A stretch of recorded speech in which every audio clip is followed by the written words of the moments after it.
Good morning, you guys. As I am scrolling through here trying to start this video, I just wanted to start by sharing this awesome story about Jane Austen. Um, I think almost every girl eventually knows who Jane Austen is and what an amazing author she was. She lived a long time ago. This is a 4.9 reading level. She's written several famous books that are movies and awesome stories. So I'm going to read to you about The Ordinary, Extraordinary Jane Austen by Deborah Hopkinson, illustrated by Quinn Legg. And I will have to tell you that I actually have been to one of Jane Austen's homes in England. It was such a joy for me because I am a big fan of her work. It is a truth universally acknowledged that Jane Austen is one of our greatest writers. But it might surprise you to know that Jane lived a simple life. She wasn't rich or even very famous in her time.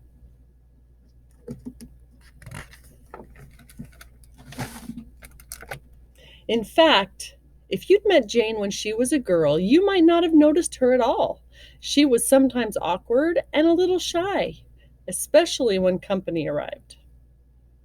But even then, clever Jane was always watching and listening and smiling to herself at the foolish things people sometimes did and said.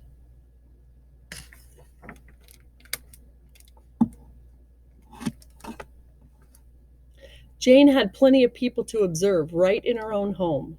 Jane and her sister, Cassandra, were the only girls in a house bursting with 6 boisterous boys, plus packs of boys who came to live and study at their father's boarding school. It was like growing up inside a story full of fascinating and noisy characters. There's so much to see on these 2 pages.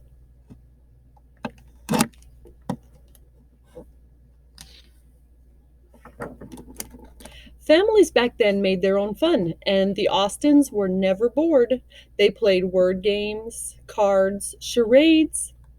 Jane was especially good at shuttlecock and cup and ball. This looks like we would call this badminton now. Of course, everybody loved to dance, and in the evening the children listened, mostly while their father read aloud. I love these pictures. This looks like my family growing up. Each December, Jane's family turned their old barn into a theater and staging well-known dramas and comedies. Jane's favorite, to entertain their friends and neighbors. Jane loved painting sets, creating costumes, and making stories come to life.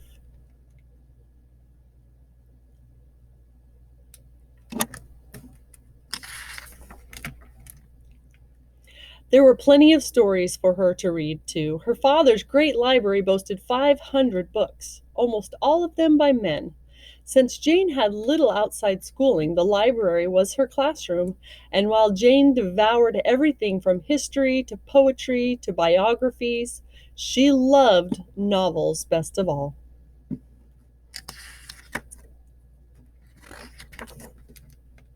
Even as a young girl, Jane was a reader who knew exactly what she liked and precisely what she didn't.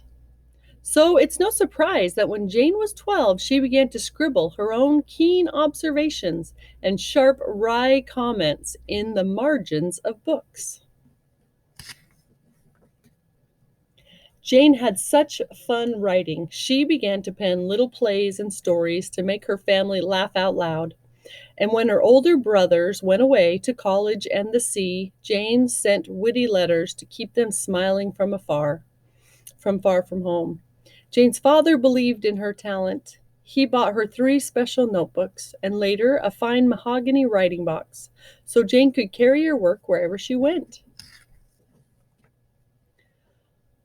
While their brothers journeyed far to make their mark in the world, Jane and Cassandra stayed home. Like other young ladies, they played cards and danced.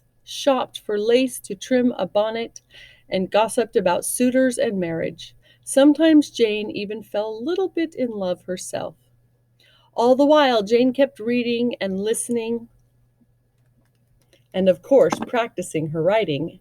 And when she was still just a teen, Jane felt ready to write novels of her own.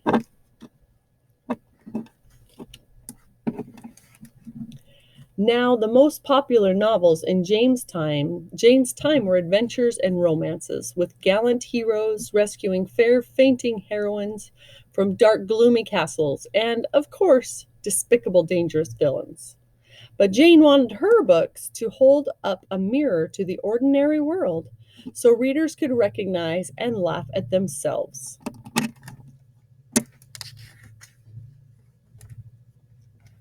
So Jane went her own way, inventing a new kind of story about real people and sisters like Cassandra and herself, who longed to follow their dreams.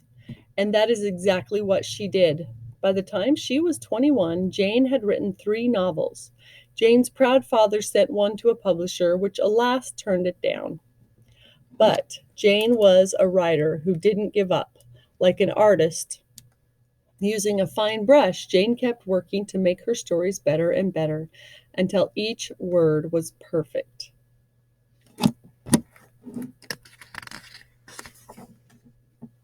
At long last, another publisher said yes. During her lifetime, 4 of Jane's 6 major novels were published without her real name, which was sometimes the custom then. The title page simply read, "By a Lady." But everyone was curious to know who this talented lady was, and Jane's secret soon leaked out.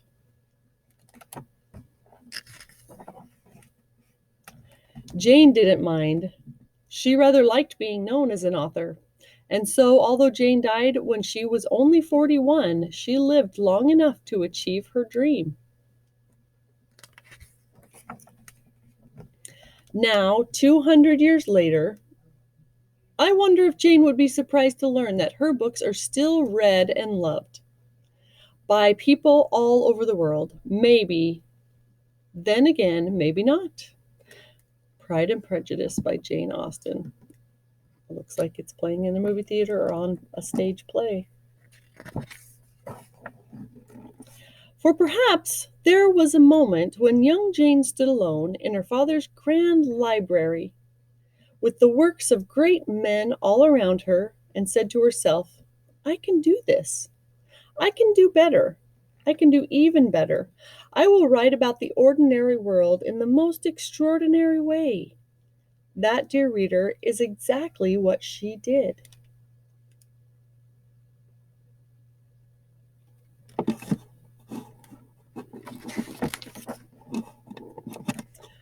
The end. So this is a timeline of Jane Austen's life. She was born in 1775. She was born December 16th in an English village of Steventon. She is the 7th of 8 children and younger of 2 daughters. So her older sister, Cassandra. In March, Jane and her older sister, Cassandra, go away to school, but return in July when typhus breaks out. They attend school again in 1785, and their formal education away from home ends in December of 1786. Scholars believe Jane began to write stories and poems around 1787 and 88. That's pretty cool.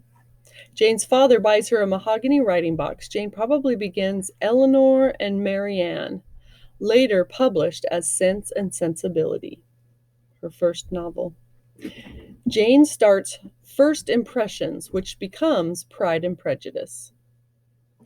Jane begins writing Susan, which becomes Northanger Abbey. Following her father's retirement, Jane moves to Bath with her parents and Cassandra. That was the house that I went to see, her home in Bath. Jane initially accepts, but then rejects a proposal of marriage. In January of 1805, Jane's father dies, leaving Jane's brothers to help support their mother and 2 unmarried sisters. In 1807, Jane, Cassandra, and their mother rent a house in Southampton, an old seaport town where Jane's brother Frank, a naval officer, lives with his wife. In 1808, Jane, Cassandra, and their mother moved to a house in Chowton on their brother Edward's estate. Jane spends her final years here. The house is now a museum. Jane revises Sense and Sensibility and probably Pride and Prejudice. Jane begins writing Mansfield Park, and Sense and Sensibility is published anonymously in October. Jane's brother Harry negotiates the sale of Pride and Prejudice to a publisher, Thomas Eagleton, on her behalf. That's cool. So her first 2 books. In January, Pride and Prejudice is published and becomes a success. Word begins to spread among Jane's extended family and friends that she is the author. In 1814, Mansfield Park is published in May. By the end of the year, the first edition is sold out.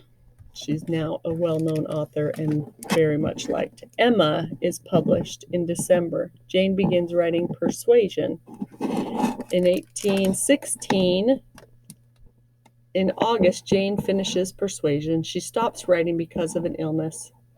In 1817, Jane dies on July 18th at the age of 41.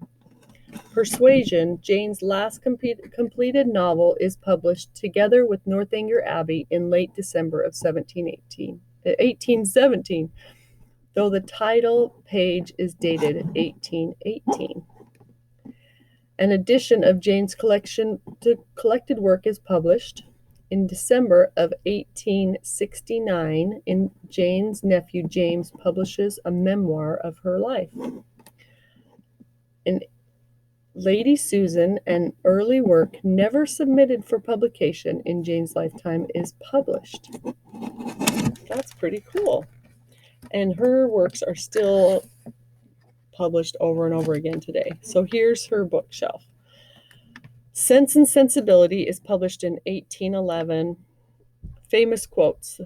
The more I know of the world, the more I am convinced that I shall never see a man whom I can really love.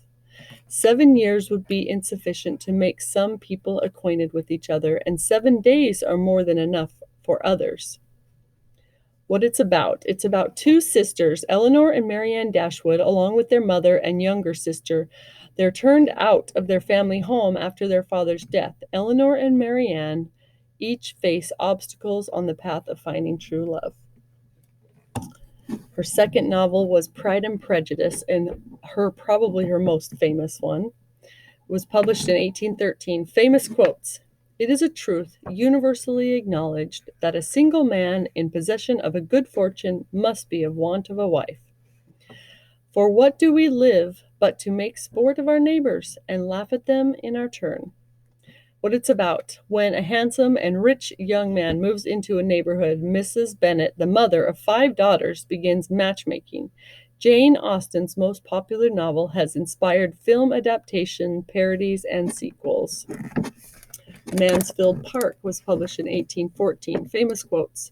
Nothing ever fatigues me but doing what I do not like. Well, it makes you tired when you don't like to do it. We have all a better guide in ourselves if we would attend to it than any other person can be. What it's about is about a poor girl named Fanny Price. She goes to live with her wealthy aunt and uncle and their 4 children. Modest and conscious, Fanny falls in love with Edmund, the younger son, and must watch as he flirts with the sophisticated but shallow Mary Crawford. And then Emma, her most famous quotes is, the real evil indeed of Emma's situation were the power of having rather too much of her own way, and a disposition to think a little too well of herself. If I loved you less, I might be able to talk about it more. What it's about. A young and beautiful Emma Woodhouse. She loves matchmaking, but her efforts lead to one disaster after another. Meanwhile, what about Emma's own heart? It's a pretty funny book, actually. I would say it's a comedy. Northanger Abbey was published in 1817. Famous quotes. No one who had ever seen Catherine Morland in her infancy would have supposed her born to be a heroine. She was fond of all boys' plays and greatly preferred cricket, not merely to dolls, but to the more heroic enjoyments of infancy. Nursing a dormouse, feeding a canary bird, and watering a rose bush. What it's about. It is about a bustling city of Bath. Catherine Morland meets new and exciting acquaintance. She accepts an invitation to visit Henry Tilney and his family at Northanger Abbey. There, the mysteries hidden in the old house, or is Catherine, who loves reading Gothic novels and the romance, simply imagining things? And the last one was Persuasion. Famous quotes. We certainly do not forget you so soon as you forget us. We live at home quite confined, and our feelings prey upon us. Men have had every advantage of us in telling their own story. Education has been theirs in so much higher a degree. The pen has been in their hands. What it's about 8 years before Jane Elliot was persuaded to refuse an offer of marriage. When her past suitor, Captain Frederick Wentworth, returns looking for a bride, he is considered quite a catch by girls younger and prettier than Anne. Will he even look at Anne again? Never mind, forgive her for what happened. Pretty cool.